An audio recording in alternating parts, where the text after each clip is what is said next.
So today is Monday the 19th of January. It's just the beginning of my second week in Zambia, in Lusaka, living in Kalingalinga and working in woodlands. It's going to be a very interesting week. I was at the law practice today working, writing up some legal opinions and also running some errands with the legal assistant there, which is very good. However, I have came to an arrangement with the law practice where they will not monopolise my time, as they understand I'm here for charity purposes. So therefore they are being very, very flexible with me and are essentially asking me to be in a minimum of 3 days a week, 3 working days. So I have those 2 working days to do charity work. If I can get in the occasional extra day, that's ideal. It works out for everyone. I have, however, been told they'll be closed tomorrow because January 20th is election day. They're holding a by-election in Zambia for the presidency because the previous president, Sata, unfortunately died at the end of last year. So at the moment the country is being run by Dr. Guy Scott, who he is acting president but he is not running for re-election. So because tomorrow's election day, the practice will be closed. However, I have also been told that I have to stay off the streets. I've also to check in with the law practice regarding my next days in, Thursday and Friday likely, depending on when the election result is given, because there may be quite a lot of animosity in the streets.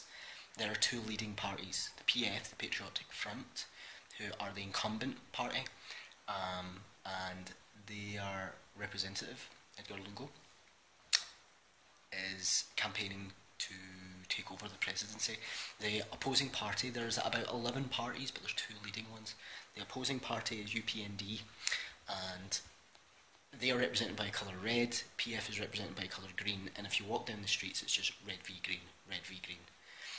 There's been a lot of violence essentially already, so it's going to be an interesting few days, but the advice that I've received is to keep my head down, don't go out unless I need to go out.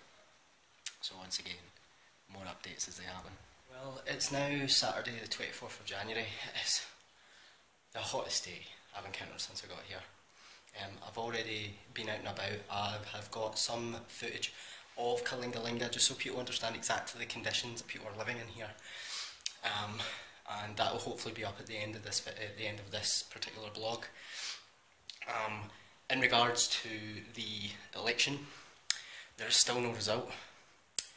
They are still collecting the votes from the outer regions of Zambia, and apparently there was also some issues. There was something on the news about there being dubiety over the legitimacy of the counts. So all the parties were taken to a conference yesterday to essentially discuss and establish how they're going to go ahead. People are assuming that the votes will be released today, the election results will be released today. So hopefully that's the case. Other than that, I'm just going to be doing my best to stay out of the sun. Hopefully this will be up pretty soon, but have a look at the footage that I put up about Kalingalinga. There will be more, and then in subsequent video blogs I'm going to have up exactly what Africa in the Bull is doing. I feel it's appropriate to show the conditions people are living in, the people who are living here, and why the work that Africa in the Bull is doing here is so important. So first of all, this is Kelvin's home within Kalingalinga. We go into the garden area. This is the porch. To the right there is the window to the living room. This is the front door, which is occasionally locked. In the house, it's not just Kelvin and myself. It's Kelvin, me, his brother Emmanuel, his cousin Keegan, and 2 university students at the moment. It does change occasionally because he still has remaining bed spaces. That water on the ground is drainage from the house. At the end of the row there's a door. That's Robert's house. That's the house that's attached to this one. This is a kitchen. When I recorded this, we had no running water at that particular time, nor did we have electricity. To the left here is the living room, which you can see is in darkness due to the lack of electricity. It's quite cool in there, thankfully, so it's a good escape from the sun. Back into the hallway. As we walk down here, on the left there's a door. That is a university student's room. And at the end of the corridor is my room, where I'll be kicking off my boots. If we go back into the hallway, in my immediate left is the toilet. As we have no running water, no toilet to use, this is a shower room. Even when there is water, there's very rarely pressure, so generally we use the basin on the floor for a Zambian bath. And here's Kelvin. This is the street outside Kelvin's house. As you can see, there's no real path, there's poor drainage, and it is utilised by the 10,000 people that live within Kalingalinga. This is one of the few tarmac roads. As you can see, there's no pedestrian footpath. When you're walking down the road, you're generally fighting alongside traffic. When it's a busier day, there's a lot of cars, a lot of buses. It's quite dangerous.